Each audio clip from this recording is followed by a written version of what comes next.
दरम्यान शिवसेना आणि भाजप नेत्यांनी संजय राऊतांवर निशाणा साधला। मंत्री संजय शिरसाट, प्रताप सरनाईक आणि भाजप नेत्या चित्रा वाघांनी राऊतांवर टीकेची झोड उठवली।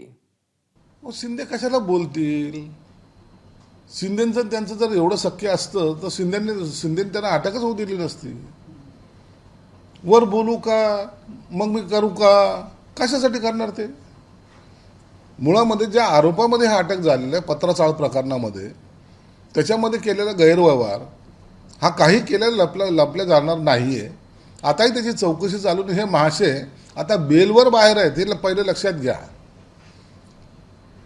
हे कधीही आतमध्ये जाऊ शकतात। म्हणून हा जो खटाटोप चाललाय ना की मी काहीतरी हिरो बनायचा प्रयत्न जे म्हणतो ना आपल्याला स्वतःला हिरो बनवायचं म्हणून असते, एक केविलवाना त्याचा प्रयत्न आहे। लिहायचंच होतं तर पत्राचाळीवरच्या त्या भाडेकरूंबद्दल ज्यांना फसवलं, ज्यांच्या जमिनी होत्या, ज्यांची घरं होती, ज्या महिलांनी आपली मंगळसूत्र गहाण टाकली, त्यांच्यावरती काय दिवस या नरक्यातल्या नाही गटारातल्या अर्काने आणले, त्याच्याबद्दल लिहिणं गरजेचं होतं।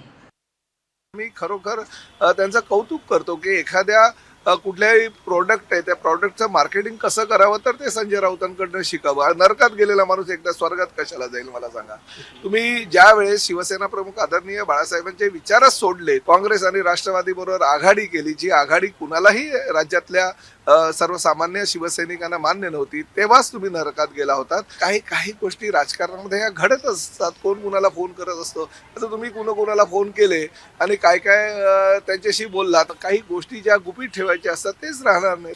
मी शुभेच्छा देतो। आपल्या पुस्तकाचा खप कसा वाढावा, आर्थिक फायद्यासाठी जर एखाद्या प्रकाशकानं जर अशा प्रकारे मार्केटिंग केलं तर त्याचं कौतुक करायला पाहिजे। एबीपी माझा, उघडा डोळे बघा नीट।